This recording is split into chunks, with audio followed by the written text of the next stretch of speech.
Well, my name is Rodge, and I go by NayehiDOE online.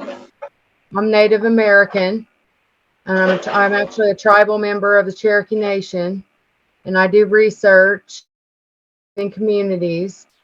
And I actually last week brought up the fact that the reason I think it's my priority, it's really my passion, and I've spent this last week thinking about this. But I have this herb book right here. I don't know if you can see it. This is a medicine book. This was written by my ancestors, and I discovered it in the National Archives.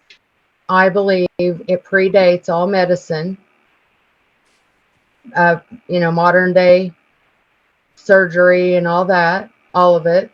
And it was used at standard, it was standard reading for all Harvard graduates, doctorates. So they were aware of all of this information. They could have shared 100 years ago. This book has been out for about 100 years.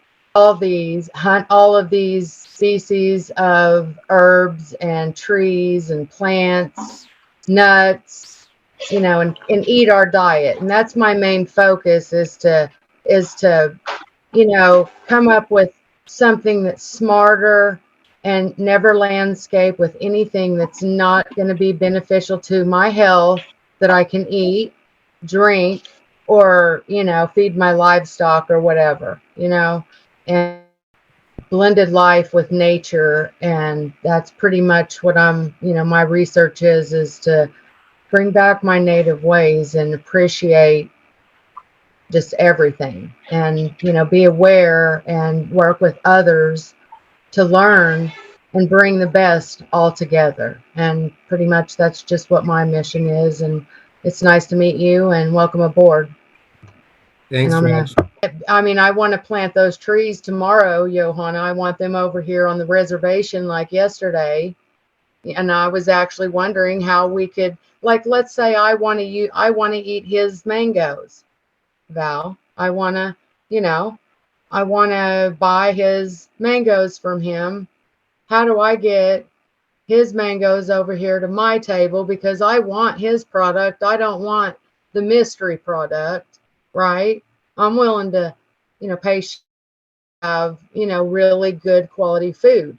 And he might want some of the stuff I'm growing over here, right, in the nation. He might need some watercress or something, whatever, and I can just send him over a bushel. And, that's kind of like that economy that would get going through these, like him and his wife and their children. They could come down and see you, walk down to Mexico and see you, and then they can walk up here to Oklahoma and see me. And then they can go on up to the Virginia and see Kelsey, because we're all, that's what natives do, is we move. A Yeah. story that my grandma, I want to tell this story today. My grandma, and this was an eyewitness account. My grandma was born in the 1930s, and she grew up really close to the Oklahoma-Kansas state line in a little town called Blue Jacket.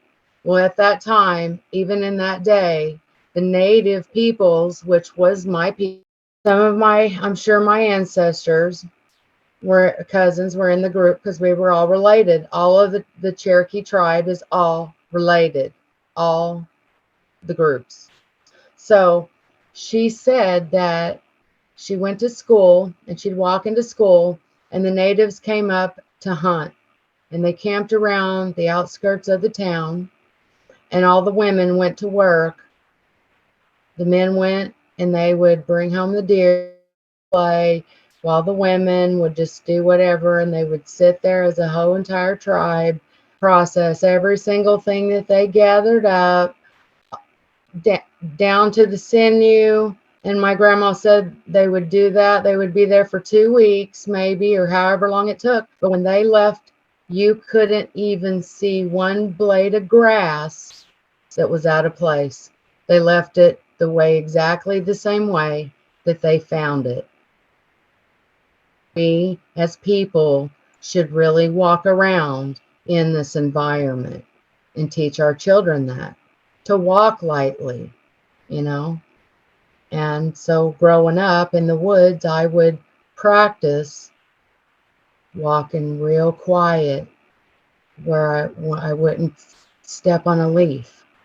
It wouldn't crackle, you know, and I would be sneaking up. But they were teaching me stuff the old ways, and I didn't know what it was until I grew up and had to start researching, because that information is not accessible. Nobody's taught us anything. In fact, they taught us not to be Native at 53 years old. That's sad. That's genocide. And, you know, I'm working to bring back better ways for your children and for my grandchildren I don't have. So That's great, so Rodge. I just, Yeah. you know, I had to tell that story, because that's really the way we all should live, is that I shouldn't be able to tell that you are even in my home or on my yard, you know. That's called respect. And that's respect for Gaia, respect for energy, frequency, movement. You know, you're just existing, you're in the now, this is what you need, and then you move on. And you don't, you know, put a fence around it. You know, there's a book called 1491. You heard of that one? Yeah, 1492, Columbus was supposed to, you know, discover the Yeah. place here. Well, there's 1491, New Revelations of the Americas Before Columbus by Charles Mann. And he talks about how it came over, the white men came over, and, you know, they saw the Indians actually managed the woods and the forests, and they like you're talking about, but you couldn't tell that they did a little bit here, you know, they did stuff that it looked natural, everything looked natural, but they were managing it, you know, to grow their food and mushrooms or whatever they did, you know, to survive. But it wasn't like rows of crops and, you know, like we have modern agriculture. It was blended more like permaculture with the environment, but even more so than permaculture. I mean, the white man couldn't even tell that they had, until they talked to them, that they were managing the forests and the wilderness, you know, with a light touch, that they worked together with it.